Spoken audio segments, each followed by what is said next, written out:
राजनीतिक दलों ने अपनी ताकत झोंक दी है। आज केंद्रीय गृह मंत्री अमित शाह धुआंधार प्रचार करेंगे। अमित शाह सीतामढ़ी और मधुबनी में एनडीए प्रत्याशी के लिए वोट मांगेंगे। सीतामढ़ी में जेडीयू प्रत्याशी देवेश चंद्र ठाकुर के लिए वोट मांगेंगे, तो मधुबनी में अशोक यादव के लिए प्रचार करेंगे। सीएम नीतीश कुमार भी आज तूफानी प्रचार करने वाले हैं। नीतीश कुमार पूर्वी चंपारण और शिवहर में जनसभा करेंगे। रक्सौल के भेलवा में नीतीश चुनावी सभा को संबोधित करेंगे। बीजेपी प्रत्याशी संजय जायसवाल के लिए वोट मांगेंगे। शिवहर में जेडीयू प्रत्याशी लवली आनंद के लिए सीएम नीतीश वोट मांगेंगे। चुनावी मुकाबले की बात करें तो सारण लोकसभा सीट पर बीजेपी प्रत्याशी राजीव प्रताप रूडी का मुकाबला आरजेडी की रोहिणी आचार्य से है। वहीं हाजीपुर सीट की बात करते हैं। हाजीपुर सीट पर एनडीए प्रत्याशी चिराग पासवान का मुकाबला आरजेडी प्रत्याशी शिवचंद्र राम से है। तो सीतामढ़ी की बात करें और ये हाजीपुर की तस्वीर दिखा रहे हैं जहां चिराग पासवान और शिवचंद्र राम के बीच यहां पर लड़ाई है। बढ़ते हैं सीतामढ़ी की ओर। सीतामढ़ी में जेडीयू से देवेश चंद्र ठाकुर चुनावी मैदान में ताल ठोक रहे हैं। यहां से आरजेडी से अर्जुन राय मैदान में है। बात अगर मधुबनी सीट की करें तो मधुबनी से बीजेपी से अशोक यादव का मुकाबला आरजेडी के अली अशरफ फातमी से है। मुजफ्फरपुर के चुनावी अखाड़े की बात करें तो योद्धा तो पुराने हैं, लेकिन पार्टियां बदल गई हैं। पिछले चुनाव में यहां से बीजेपी के अजय निषाद ने विकासशील इंसान पार्टी के राजभूषण चौधरी को पराजित किया था। इस चुनाव में दोनों एक बार फिर से आमने सामने हैं। अजय निषाद कांग्रेस के टिकट पर चुनावी मैदान में उतरे हैं, जबकि राजभूषण बीजेपी की ओर से ताल ठोक रहे हैं। एक तरफ 5वें चरण के लिए धुआंधार प्रचार हो रहा है, वहीं सियासी बयानबाजी भी तेज हो गई है।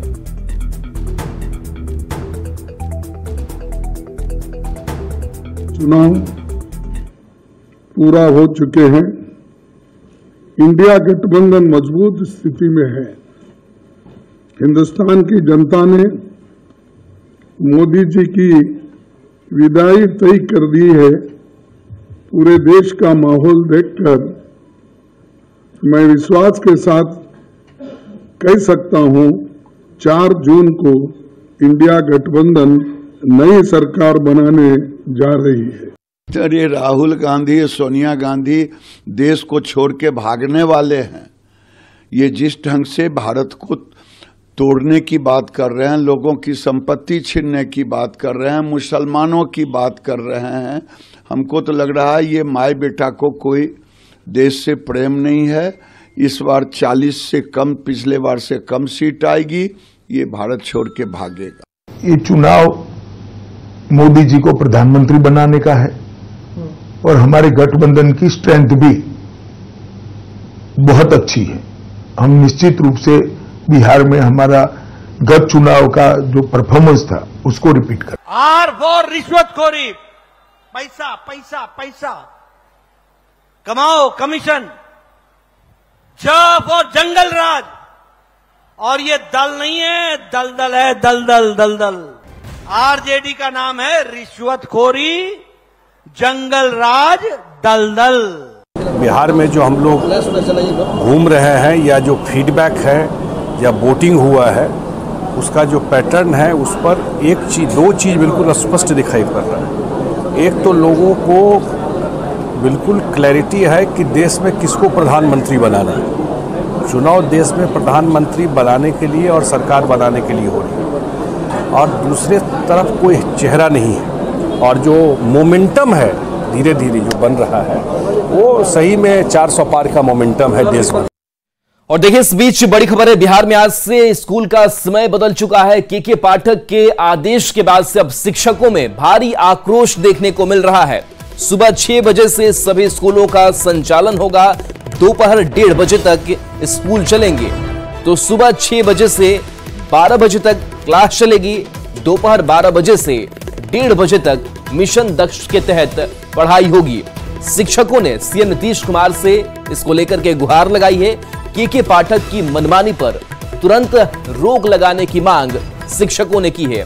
अंधेरे में महिला शिक्षकों को घर छोड़ना पड़ रहा है। ये शिकायत भी शिक्षकों की तरफ से सामने आ रही है, लेकिन इस आदेश के बाद से शिक्षकों में आक्रोश है, जो अब नई टाइमिंग आई है।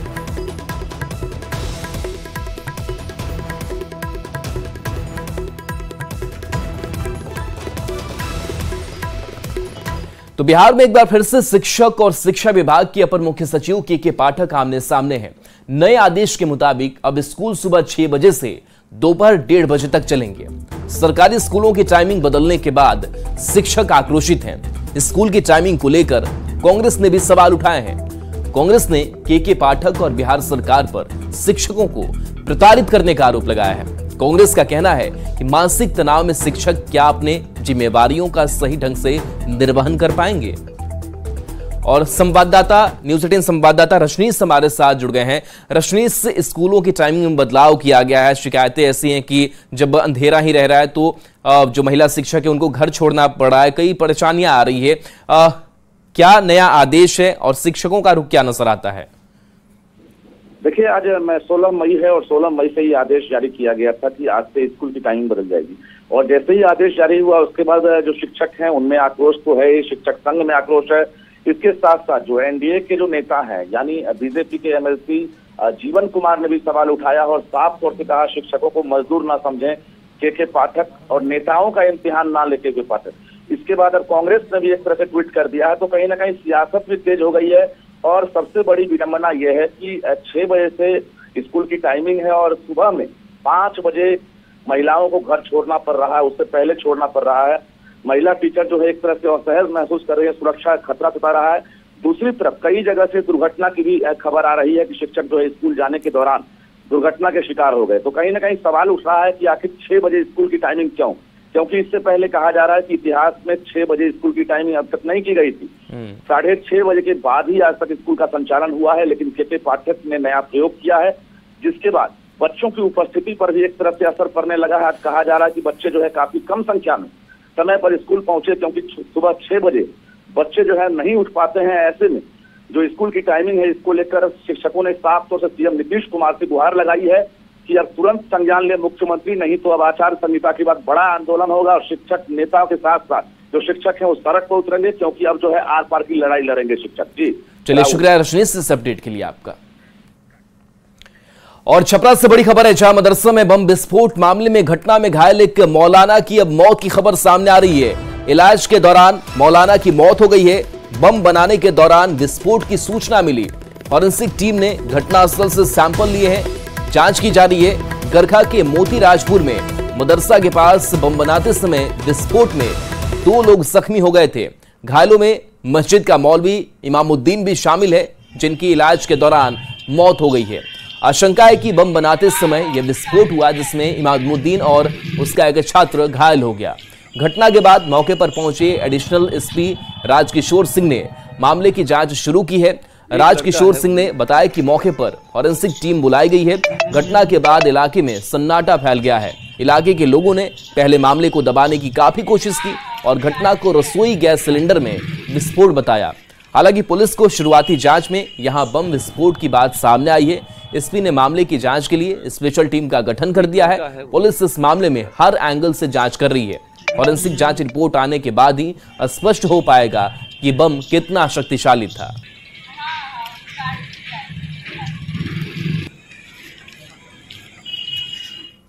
मुजफ्फरपुर से बड़ी खबर है, जहां आयकर विभाग का छापा पड़ा है। पूर्व वार्ड पार्षद के घर पर एक छापेमारी हुई है। विजय झा के घर पर छापेमारी की खबर सामने आ रही है।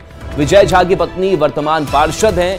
मनी लॉन्ड्रिंग से भी अधिवक्ता जुड़े हुए हैं। सुबह सुबह आयकर की टीम यहां पर पहुंची हुई है। तो विजय झा के घर पर छापेमारी की खबर सामने आ रही है। मुजफ्फरपुर से ये खबर बता रहे हैं, जहां पर टीम पहुंची हुई है, आयकर विभाग की टीम पहुंची हुई है। पूर्व वार्ड पार्षद के घर पर छापेमारी करने को पहुंची है। बताया जा रहा है कि विजय झा की पत्नी वर्तमान पार्षद हैं और मनी लॉन्ड्रिंग से जुड़ा हुआ यह मामला बताया जा रहा है। और सुबह सुबह ही आयकर की टीम पहुंची है और लगातार सुबह से ही छापेमारी छानबीन चल रही है। न्यूज 18 संवाददाता प्रियांक सौरभ हमारे साथ जुड़े हैं। और सौरभ, क्या अपडेट है इस छापेमारी को लेकर के? अब तक क्या कुछ मिला है?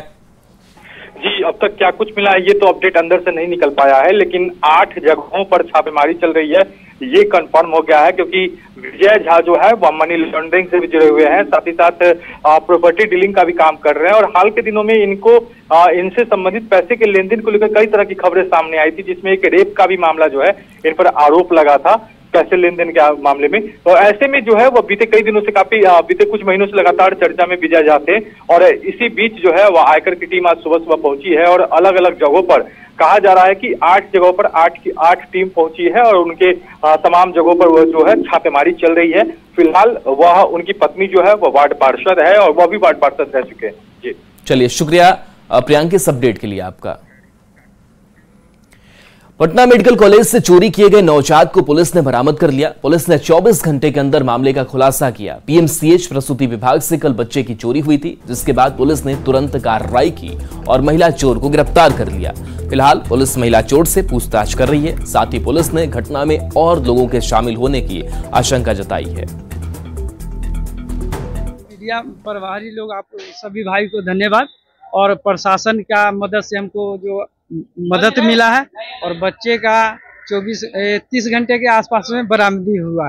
इसलिए हम सभी मीडिया भाई से को धन्यवाद देना चाहते हैं कि आपका सहयोग और हमारे जितने भी प्रशासन लोग जो यहाँ के हैं उनका मदद मिला और बच्चे हमको। मैसेज देना चाहता हूँ कि हम हाजीपुर से हैं और अभी हाजीपुर चिराग पासवान जिसका हमको बहुत सहयोग मिला, उनके द्वारा एसपी से और आपके चैनल के माध्यम से बताना चाहता हूँ कि युवा जो हम लोग नेता चाहते थे उस तरह से हमको मदद किया गया। और चिराग भैया को धन्यवाद कहता हूँ कि उनके द्वारा एसपी से बात करके हमको बच्चा बरामद। कांड की गंभीरता को देखते हुए अनुमंडल पुलिस पदाधिकारी नगर 1 के नेतृत्व में एक टीम का गठन किया गया।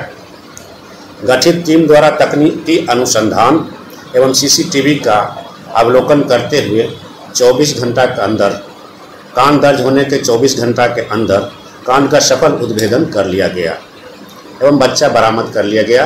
बच्चा चोरी करने वाली महिला को भी अभिरक्षा में लिया गया है। और देखिए, स्कूलों की टाइमिंग में बदलाव हुआ है और टाइमिंग बदलते ही सख्ती अब शुरू हो गई है। सुबह 6 बजे से निरीक्षण भी किया जाना है। निरीक्षी पदाधिकारी निरीक्षण करेंगे कि कौन समय पर पहुंचा, कौन नहीं पहुंचा। स्कूल जाते ही आपको फोटो भेजना होगा। तो देखिए, शिक्षकों पर अब सख्त जो रुख है वो भी अब नजर आ रहा है। नोट कैम के माध्यम से आपको फोटो भेजना होगा। लेट पहुंचने पर वेतन भी शिक्षकों का कटेगा। फोटो नहीं भेजने पर भी वेतन कटेगा। तो देखिए, स्कूल की टाइमिंग में बदलाव किया गया है और इस बदलाव के साथ साथ निरीक्षण भी किया जाएगा कि जो बदलाव किया गया है स्कूलों की टाइमिंग को लेकर के क्या वो फॉलो हो पा रहा है, नहीं हो पा रहा है। क्योंकि शिक्षकों में आक्रोश तो देखने को मिल रहा है, लेकिन इसके बावजूद शिक्षकों पर सख्त रवैया जो है वो नजर आ रहा है। तो के पाठक का यह नया आदेश सामने आया है और ये अब खबर सामने आ रही है कि सुबह 6 बजे से ही निरीक्षण शुरू हो जाएगा। आपको फोटो भी भेजना होगा कि आप उपस्थित हो चुके हैं।